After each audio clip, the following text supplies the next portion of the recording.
Continuando con el plan de mejoramiento para la calidad de los servicios, el día de hoy vamos a tratar acerca del formulario 006, que es la epicrisis. Recordar que, por definición, la epicrisis no es nada más que una forma resumida de la historia clínica única durante la internación, ya sea esta dentro de la unidad o de cualquier servicio asistencial que permite de forma rápida la transferencia de información entre profesionales de la salud.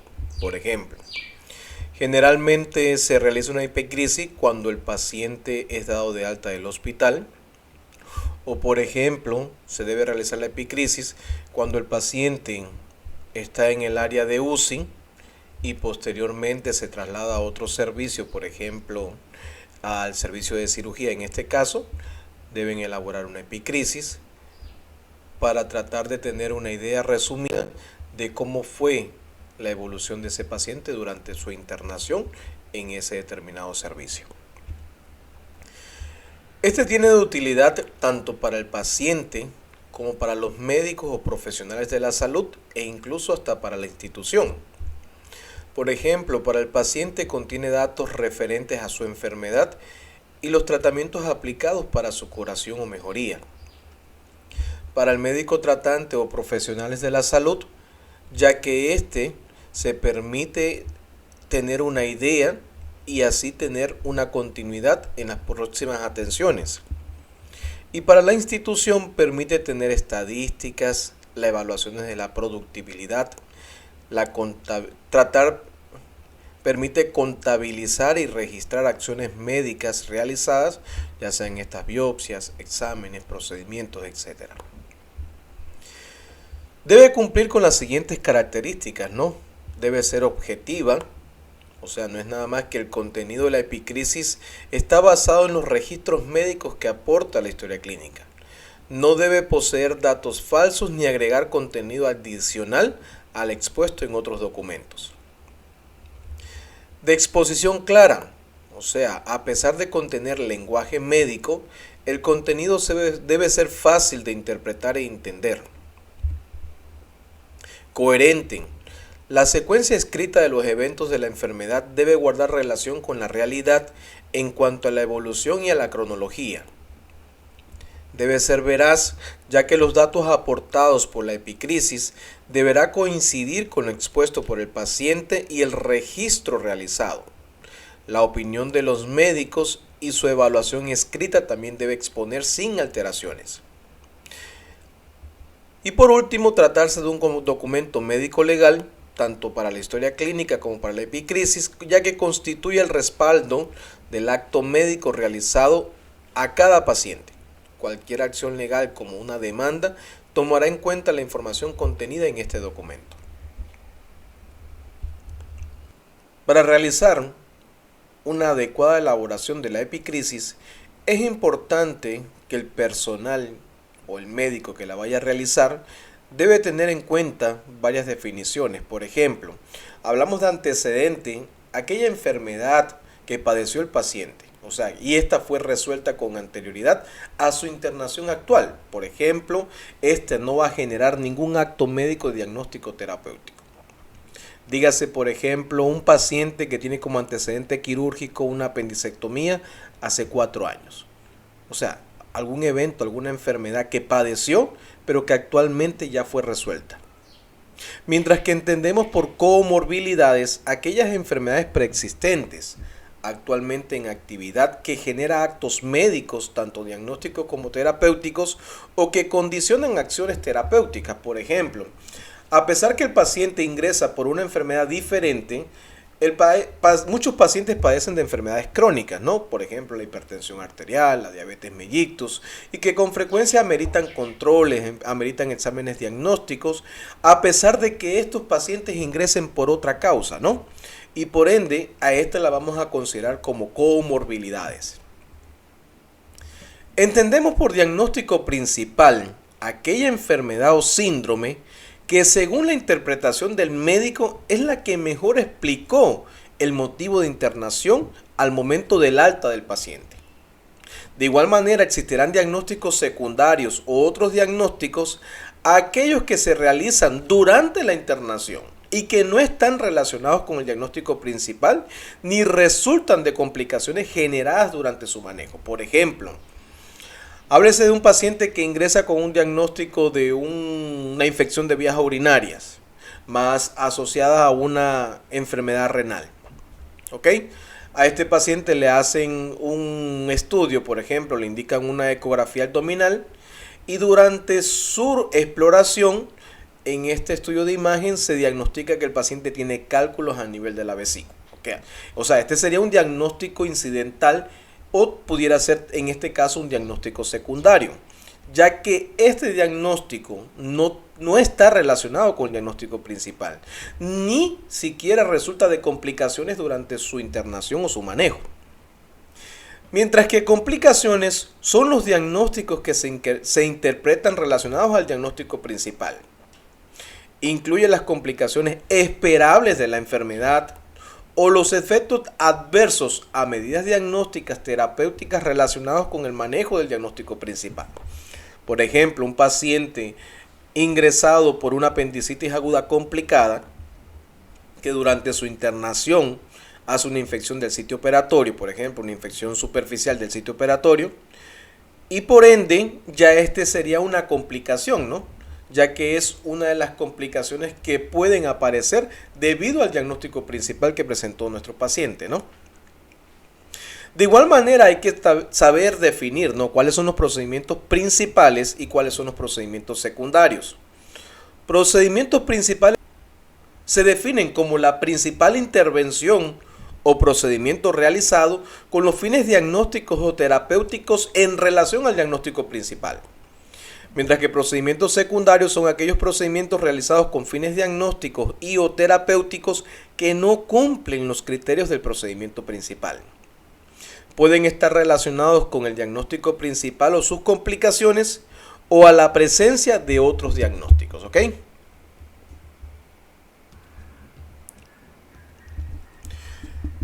Siempre hay que tener en cuenta como consideraciones generales del registro del presente formulario que la información que requiere este formulario es de registro obligatorio. No podemos saltar ningún acápite de lo que está en este formulario.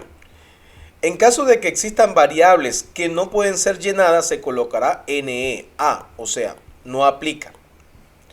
Este formulario debe ser llenado por profesionales de la salud, se registrará con letra clara, legible y sin enmiendas, y todas las firmas se realizarán con un esferográfico de color azul. Aquí podemos ver de forma resumida, más o menos, la parte del adverso y el reverso del formulario 006. Posteriormente veremos ya de forma detallada cada uno de ellos.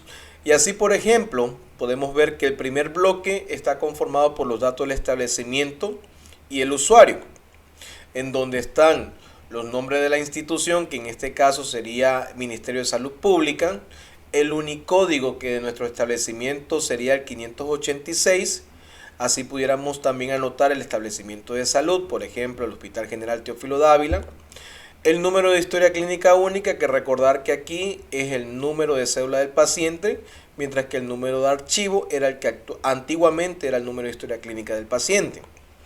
En el número de hojas, en muchas ocasiones hay pacientes de larga estadía hospitalaria donde la epicrisis es con mayor, hay que detallarla y es más, o sea, al tener mayores datos no alcanzan en los bloques de cada hoja, por ende muchas veces la epicrisis tomamos más de una, dos o tres hojas y por lo tanto hay que poner la secuencia de estas hojas, ¿ok?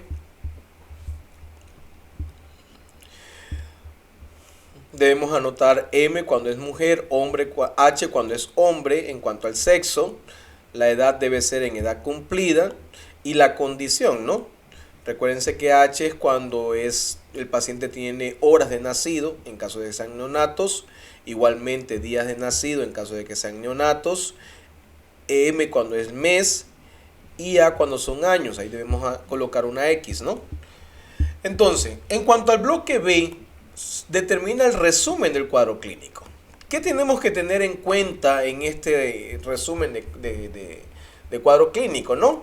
Hay que escribir un resumen del estado actual en base a los signos y síntomas desde su aparición hasta el momento del llenado o del alta del paciente.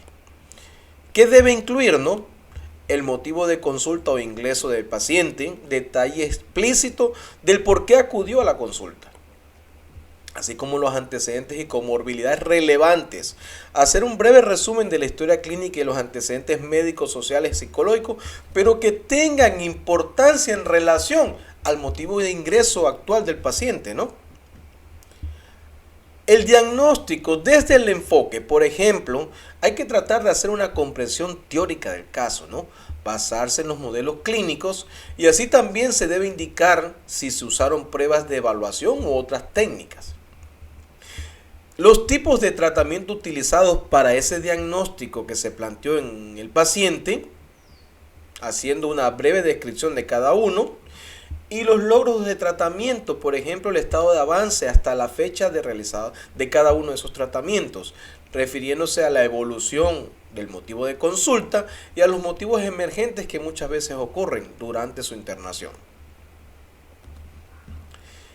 Por ejemplo, los errores más frecuentes encontrados en este bloque es que el resumen del cuadro clínico del motivo de ingreso solo lo realizan con los descritos en el formulario 008. O sea, solamente revisan el formulario de ingreso por emergencia, o a veces el formulario 003 cuando estos pacientes ingresan por consulta externa. Sin embargo, es importante que la síntesis, o sea, ese resumen de cuadro clínico que motiva el ingreso, sea mediante la revisión de varios formularios. Entre esto está el 008, el 003, las notas de ingreso ya hechas por el personal tanto de emergencia, en caso de ser un ingreso por urgencia, o en caso en este caso, por ejemplo, las notas de ingreso del personal de cirugía, así como cuando se realiza algún tipo de interconsulta de determinada especialidad. Otro de los errores encontrados es que no se detalla el diagnóstico del ingreso y del tratamiento que recibió ese paciente por el diagnóstico probable planteado, ¿no? Es importante que en todos los formularios, o sea, tratar de revisar todos los formularios que se detallaron anteriormente. Por ejemplo, otro de los errores es que no se detalla el diagnóstico del ingreso y qué tratamiento recibió por ese diagnóstico.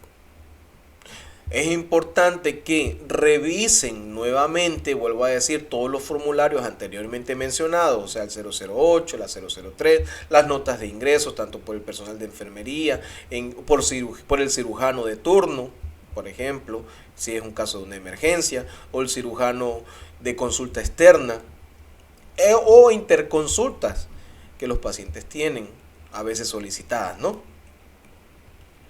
En caso de presentar alguna complicación, deberá detallar brevemente y especificar los tratamientos que recibió, teniendo en cuenta, vuelvo a decir, siempre esta cronología o este acrónimo SOAP, ¿no? La parte subjetiva, la parte objetiva, el análisis, se plantearon los diagnósticos probables, diagnósticos diferenciales, exámenes complementarios y qué tratamiento recibió para la resolución de esa complicación. Y por último, debe finalizar con el análisis de la evolución del paciente, ¿no? Al momento de llenar esta epicrisis. Hay muchos pacientes que evolucionan tórpidamente, con malas condiciones y que generalmente requieren ser trasladados a otro centro de mayor complejidad o a otro servicio, por ejemplo, a una unidad de cuidados intensivos, mientras que hay otros pacientes que evolucionan favorablemente y que son dados de alta. Entonces, eso se debe detallar en este resumen de cuadro clínico. Aquí traigo un ejemplo, ¿no? Por ejemplo, el más frecuente de los ingresos por emergencia en nuestro servicio, con un paciente con antecedentes patológicos personales y antecedentes quirúrgicos no referidos, acude por el servicio de emergencia por un cuadro clínico de 24 horas de evolución previo a su ingreso, caracterizado por dolor abdominal de localización inicial en epigastrio, que luego migra a fosa ilíaca derecha de intensidad progresiva, el cual se agudiza 8 horas previo al ingreso con una intensidad en la escala de EVA 9/10, acompañado de náuseas que lo llevaron al vómito por 3 ocasiones y alza térmica no especificada.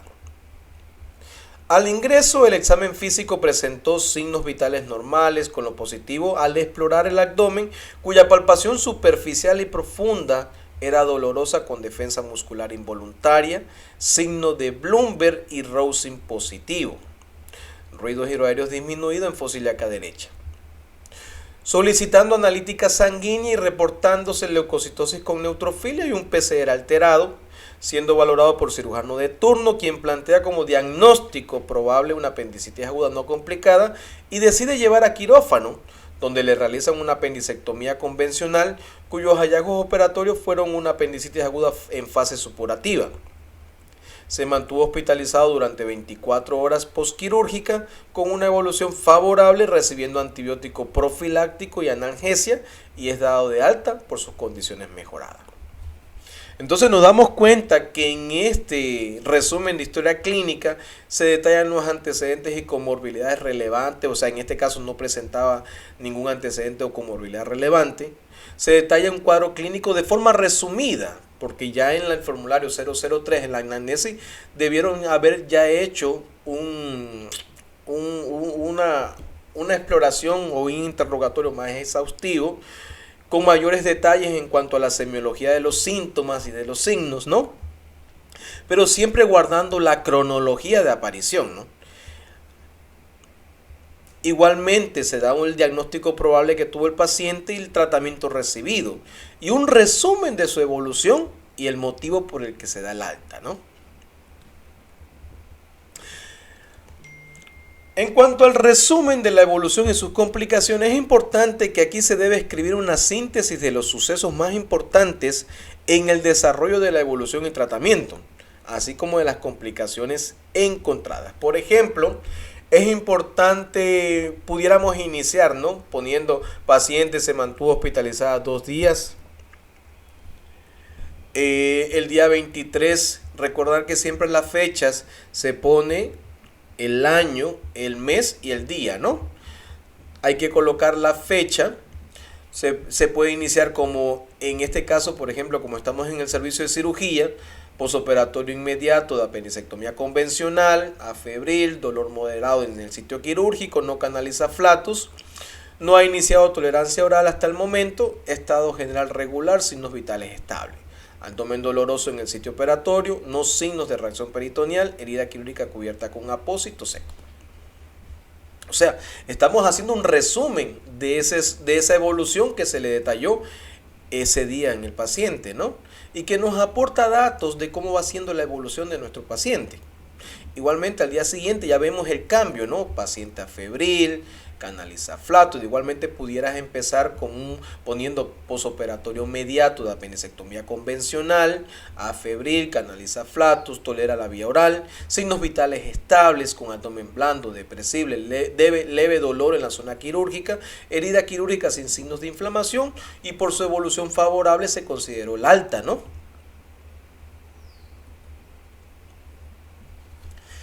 En cuanto al bloque D, aquí se explica los hallazgos relevantes de exámenes y procedimientos diagnósticos. Siempre es importante tener en cuenta que aquí solo se debe detallar lo positivo de estos diagnósticos, de estos exámenes o procedimientos realizados. Por ejemplo, en el caso clínico que estamos en mención, aquí generalmente se le hizo unos exámenes previos al ingreso, que son exámenes de biometría, que son los más importantes para el diagnóstico de la apendicitis aguda, con el cuadro clínico que tenía el paciente. Y se escribe, se detalla en la biometría los leucocitos que estaban en 15.450 con neutrófilos de 85. O sea, se debe tratar de evitar escribir exámenes complementarios con parámetros normales, por ejemplo, y un PCR en 12. En cuanto al resumen del tratamiento y procedimientos terapéuticos, siempre es importante escribir igualmente un resumen de los planos terapéuticos propuestos y realizados, así como los procedimientos tanto médicos como quirúrgicos realizados. Aquí como ejemplo les traigo el tratamiento del ingreso de este paciente, que recibió tanto tratamiento médico como quirúrgico.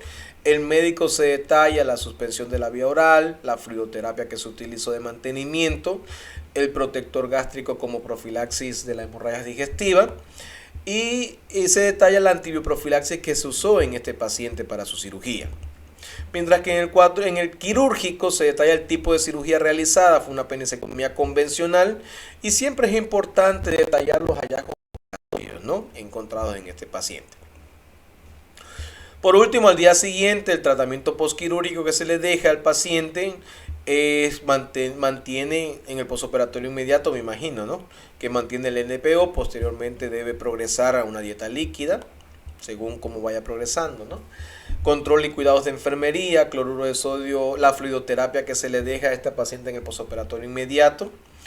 Según veo, más o menos 20 gotas por minuto, pero también dejan una infusión con un cóctel analgésico en base de diluido en cloruro de sodio del 0.9% mil, tramadol 300, ketorolaco 120 miligramos, metoclopramida 30 miligramos, a pasar a 20 gotas por minuto. Igualmente continúan, al estar en NPO, continúa con la profilaxis de la hemorragia digestiva con omeprazol, y prolongan la antibioprofilaxis por 3 dosis más, que usamos ampicilina más sulbactam 3 gramos IV cada 6 horas. El bloque F es en cuanto a las indicaciones del alta y el egreso. Siempre recordar que las indicaciones debe detallar un plan no farmacológico, y especificar el tipo y tiempo del fármaco y el plan de seguimiento, siempre detallando también los signos de alarma, ¿no? Por ejemplo, en este caso clínico se coloca como indicaciones al alta los cuidados de la herida quirúrgica que debe tener, la dieta general evitando alimentos en conserva, embutidos y grasos, abundante líquido y fruta. Cuándo debe ser el retiro de los puntos de piel, que se recomienda el 7º día. Se le prolonga la analgesia con paracetamol por vía oral, 1 gramo cada 8 horas por 5 días. Y por último, solicitan un plan de seguimiento con control con cirugía general por consulta externa a los 15 días. ¿Ok? En el bloque G incluye los diagnósticos de alta, ¿ok?, al egreso. Y por ende hay que poner el diagnóstico principal, y hay que recordar, ¿no?, que el diagnóstico principal es el que más se corresponde con el motivo de consulta. En este caso, por ejemplo, ya sería, como es una paciente operada, una apendicitis aguda, fase 2. Hay que colocar, lo más idóneo es que se coloque la codificación CIE-10, o sea que se corresponde el K359. Apendicitis aguda no especificada. Mientras que los diagnósticos secundarios, o sea, son aquellos diagnósticos que se hacen durante su internación, pero que no están relacionados con el diagnóstico principal. En este caso ejemplo, como no tuvo ningún otro diagnóstico, se deja en blanco, no aplica. Igualmente, causa externa es que se debe describir si el paciente hubiese tenido, por ejemplo, un evento adverso, algún tipo de lesión, algún trauma, algún tipo de intoxicación, y debe detallarse en esa partecita, en ese capítulo donde dice causa externa. Pero sí, vuelvo a decir, en nuestro ejemplo, como no aplica, hay que poner NA, no aplica, ¿ok? En el bloque H, o sea, es la condición del alta, y aquí hay que poner, ¿no?, si la condición del alta es porque se dio un alta médica o un alta voluntaria. Muchas veces los pacientes solicitan su alta petición, por lo tanto hay que marcar ahí donde dice alta voluntaria. Mientras que si es por recomendación del médico tratante que ya considera que está de alta, se debe colocar alta médica, ¿ok? Igualmente, si el paciente ya se va asintomático, muchas veces cuando hablamos de discapacidad hay que marcar en la parte inferior, hay que colocar, ¿no?, si esa discapacidad se va porque fue previo, ya tenía, o sea, previo al ingreso presentaba la discapacidad, o es una discapacidad que se obtuvo durante su internación. Por ejemplo, hay muchos pacientes que sufren traumatismos, ¿sí? Y producto del traumatismo se crean las discapacidades, entonces hay que marcar, ¿no? Igualmente el retiro, hay muchos pacientes que se fugan, no solicitan el alta voluntaria, por ejemplo. Entonces, si hay un retiro no autorizado y se fuga, aquí hay que marcar aquellos pacientes que se fugan y que no firman el consentimiento de su alta voluntaria, hay que marcarlo como retiro no autorizado. Igualmente, si su condición al alta se va vivo o fallecido, porque hay que llenar la epicrisis también a aquellos pacientes fallecidos. Y si presentó esta disfunción en caso de ser fallecido, fue menos de 48 horas de hospitalización o más de 48 horas de hospitalización. Siempre es importante marcar los días de estada hospitalaria y cuántos días de reposo se recomienda por parte del médico tratante. En el bloque I se debe colocar los médicos tratantes que tuvieron responsabilidad en la atención del paciente. Por ejemplo, en cirugía, con frecuencia el primer médico responsable es el cirujano de turno, ¿no? El que decide el ingreso del paciente, el que generalmente le opera y hace las primeras prescripciones. Posteriormente se corresponden otros médicos, por ejemplo los médicos de hospitalización, los cirujanos de hospitalización. En ocasiones hay pacientes que tienen seguimiento por otras especialidades, por ejemplo muchos pacientes que tienen enfermedades renales descompensadas, que tiene ahí entonces la responsabilidad también el nefrólogo, el cardiólogo muchas veces tiene responsabilidad y seguimiento de aquellos pacientes que están descompensados cardiovascularmente, y así dependerá de la especialidad, ¿no? Muchos pacientes ancianos tienen seguimiento por geriatría, entonces igualmente hay que marcar la especialidad, colocar el número de identificación del profesional y el periodo de responsabilidad, ¿ok? Y por último, el dato del profesional que llena la epicrisis o el que da el alta, ¿no? Donde se debe colocar la fecha, como dije, primero el año, después el mes y por último el día, la hora, el primer nombre, el primer apellido y segundo apellido, el número de identificación del médico tratante, la firma y el sello, ¿ok? Y con esto finalizamos el formulario 006, ¿ok? Muchas gracias, espero que con esta explicación ayude un poco a mejorar esa problemática que tenemos en muchas ocasiones con las epicrisis elaborada en nuestro servicio, ¿no? Recuerden que este es un plan de mejora, que el objetivo fundamental es que vayamos mejorando y de esta forma la calidad del servicio prestado sea mucho mejor, ¿no? Muchas gracias.